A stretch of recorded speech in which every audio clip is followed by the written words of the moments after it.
All right, guys, now bring it on. Come on. Swanson and Aldo. One of these men will probably get a shot at the champ, and right off the bat, it is over. It is absolutely over. How is that for explosiveness? Well, the young man from Brazil who has a lot of spring in his step at 23 years of age. Frank, we've talked about this fight being speed versus power, but he has speed that you cannot duplicate in a training session. Hey fight fans, welcome to our YouTube channel. Hope you are doing well. In today's video, the fighter in discussion is arguably the greatest featherweight in MMA history, the King of Rio, Jose Aldo Jr. Hailing from Brazil, known to be the gold mine of MMA talent, Aldo started his MMA career in 2004. He is regarded as one of the greatest champions of the UFC and is still going strong at the age of 35. Today, we will look back at the illustrious career of Jose Aldo Jr. and the fights that made the Brazilian a bona fide UFC Hall of Famer and the best featherweight of his time. Number 5.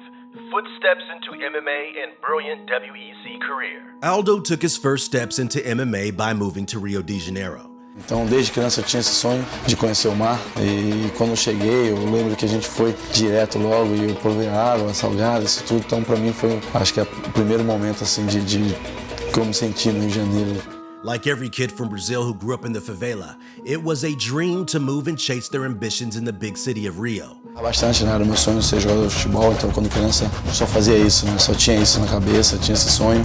Acho que com o passar do tempo, quando eu fui ficando mais velho, eu fui entendendo que a Manaus de futebol não era tão forte, então ia ser muito difícil eu ver um jogador, até que eu comecei a ir pra luta. And Aldo's aspirations were no different. He moved to learn the tricks and trade of MMA. He initially started off his MMA journey by learning capoeira, which is a form of martial arts which focuses on the acrobatic sides of things, which includes dancing and kicks. Before deciding on MMA as a long-time career, Aldo wanted to be a footballer, like every kid from the streets of Brazil. Another reason for Aldo's inclination towards MMA was that he was picked on a lot as a kid and grew tired of getting beat up all the time. The beginning was tough for Aldo, as he had to deal with poverty and had to rely on his coaches to pay for the training sessions. Aldo's determination and love towards MMA helped him learn the skills and make his foray into MMA in 2004. He started off his career by fighting for smaller fight promotions such as Eco Fight in 2004 until he was signed by WEC in 2008. WEC at the time was known to be an ideal place for fighters with lesser weights and looking for a springboard to launch their MMA careers. Aldo made his debut in the featherweight division by facing fellow Brazilian Nogueira.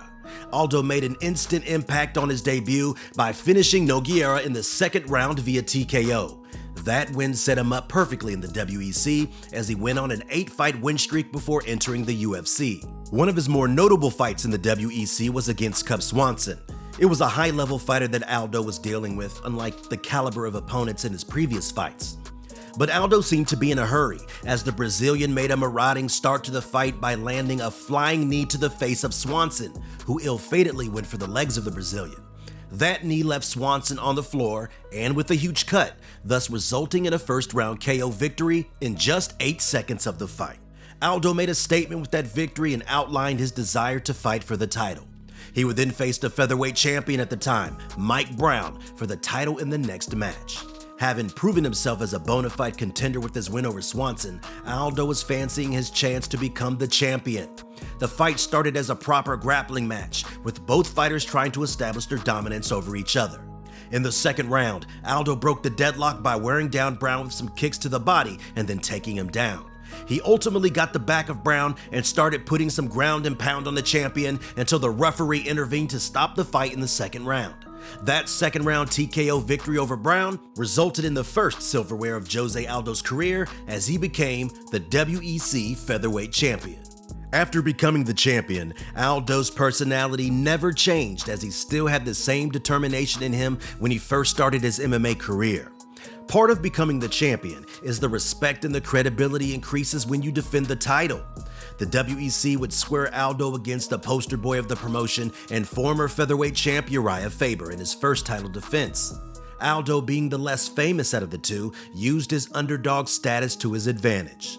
The Brazilian constantly targeted Faber's body and legs as they became a victim of Aldo's vicious leg kicks and heavy strikes. Faber put on a brave front and showed extreme durability to withstand the assault of Aldo, where every strike and kick delivered by Aldo sounded like a crack from a baseball bat. The fight lasted for 25 minutes, with Faber having no answer to Aldo's supreme leg kick and striking game. Like 7 months of rehab. Did my best out there. I in a lot of pain, man, to be honest with you.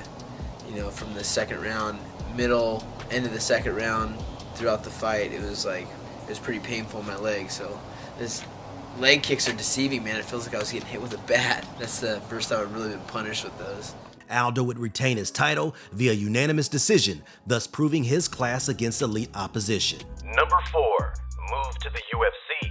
Aldo would turn out to be the beneficiary of some good fortune, as the UFC would merge and ultimately take over the reins of the WEC, which meant the fighters from the WEC would head over to the UFC. Is WEC merging with the UFC? Yes. After the merger, Aldo was made the champion of the vacant UFC Featherweight division, with the president Dana White honoring him with the belt inside the octagon. Thus, a new chapter began in the burgeoning MMA career of Jose Aldo. His first fight in the UFC would come against Mark Hominick, where he would defend his title for the first time. The move to the UFC would bring with it the opportunity for Aldo to showcase his skills on the big stage, as well as the challenge of facing elite-level opposition on a regular basis. In his UFC debut, Aldo seemed to continue from where he left off. Similar to the punishment he delivered to Faber in the WEC, he dismantled Hominick over 5 rounds with his trademark leg kicks and powerful strikes to the body. That beating ensured Aldo won the fight convincingly via unanimous decision, and also left Hominick with a huge hematoma on the side of his forehead. Thus, a triumphant start to the Brazilian's UFC career. He would build on that win by defeating Kenny Florian over 5 rounds via unanimous decision, even though the fight was evenly contested as the challenger put up a fight against the champion Aldo. But that was not enough, as Aldo successfully retained the title in his second title defense since joining the UFC. At the time, momentum was on Aldo's side, as his superior kicking game and explosive burst of heavy striking was proving to be an effective weapon in his game. But the one thing that was missing from his game was that he didn't have a knockout to his name in the UFC. He was known to be a heavy puncher, but there were question marks to whether he possessed enough power to knock out an opponent. Number 3, becoming the king of the featherweights. Aldo, in his next title defense, would face upcoming contender Chad Mendes at UFC 142. And the occasion was made even greater, as the fight would be played in Aldo's country of Brazil. Rio was the host to the event, and also taking Aldo back to the place where he developed himself as a young MMA fighter. The scene was set, and the fight started with both fighters going after each other in the very first round. Both Aldo and Mendes would find themselves in tight grappling contests at the mid-period of the first round, until lightning would strike inside the octagon. As Mendes was trying to release himself from the hold of Aldo, he would get caught by a vicious kick to the face from Aldo, which would stun Mendes, from which he was unable to recover. That first round knockout was a special moment in Jose Aldo's career, which can be proved by the way he celebrated by running towards the crowd and lapping on the victory. That moment became one of the iconic scenes of MMA and also gave Aldo his first knockout in the UFC. Aldo would then add one title defense after another to his achievements by defeating former lightweight champion Frankie Edgar at UFC 156. Both would battle each other and show their toughness, but Aldo once again prevailed with the judge's decision and proved that he was the proper featherweight champion of the UFC. His fifth title defense came against the Korean Zombie, Jung, who many gave a chance against the champion due to his non-stop and high-octane style of fighting. But at UFC 163, Aldo neutralized the strengths of the Zombie by imposing his jiu-jitsu and explosive burst on the challenger.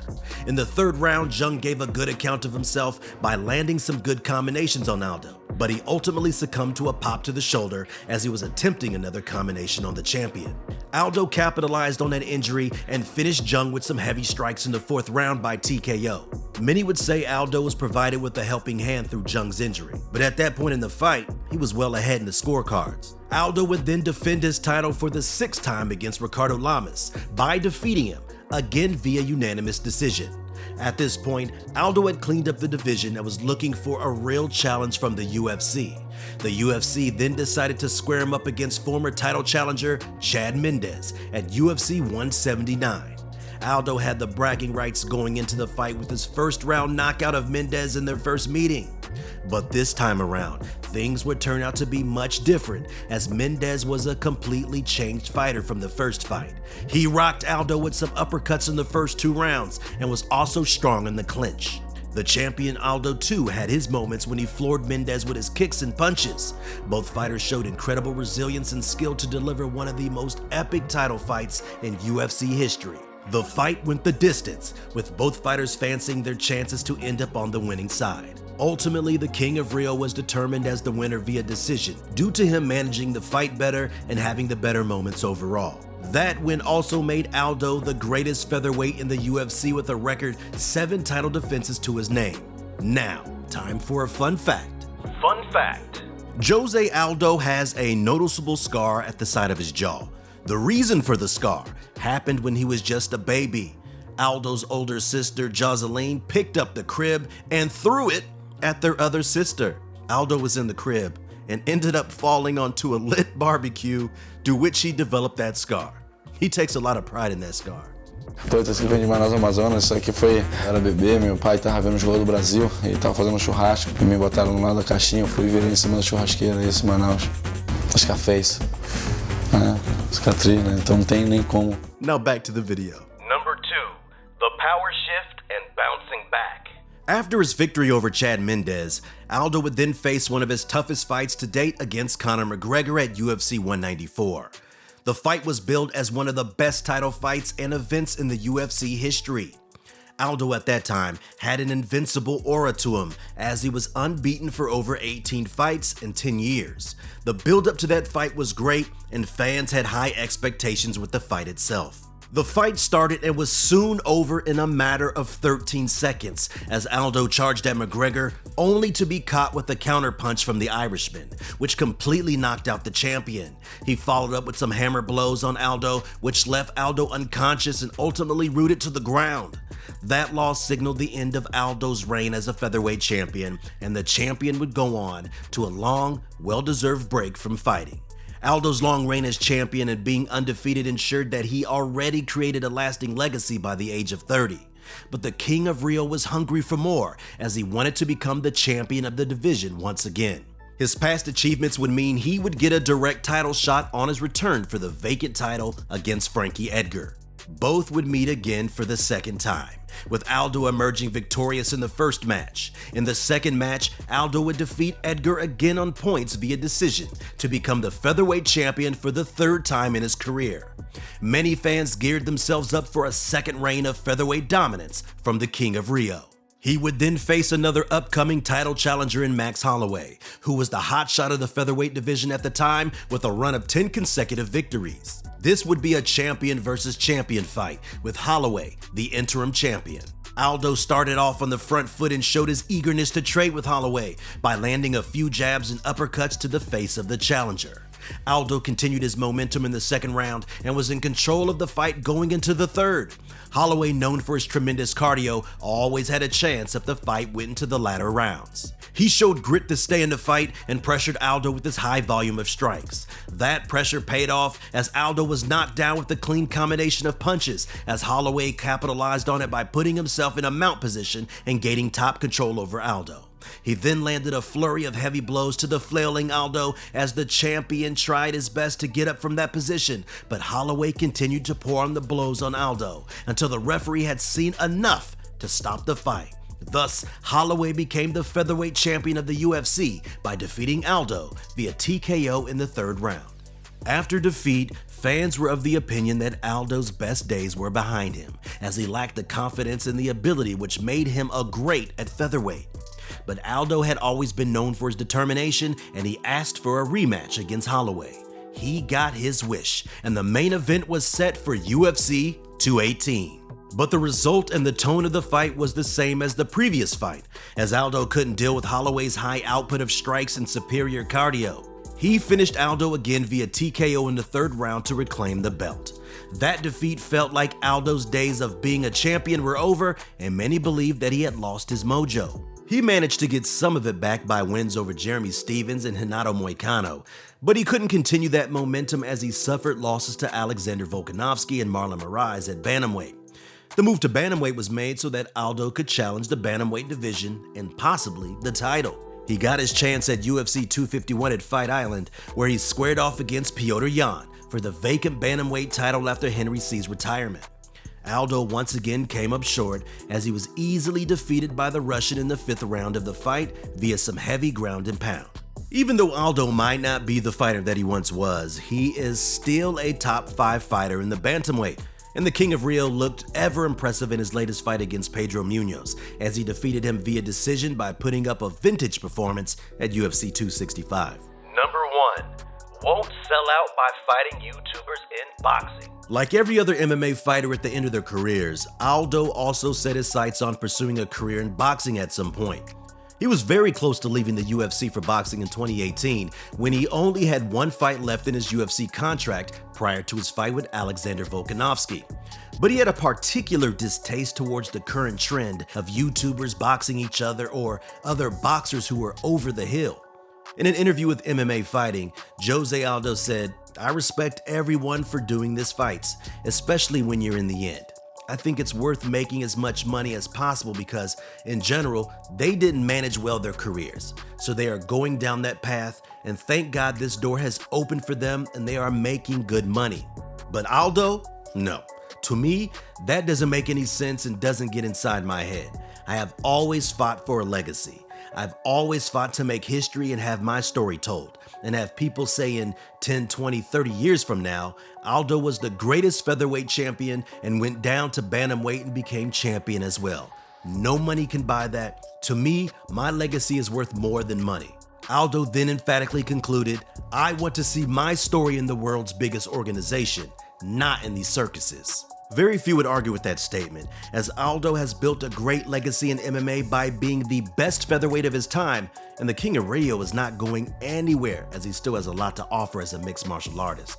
Well, alright, we have come to the end of our video, but before leaving, we would like to know your views on Jose Aldo's career and his current setup in the UFC Bantamweight division. Let me know in the comments below, and don't forget to share, like, and subscribe to our channel. Until next time.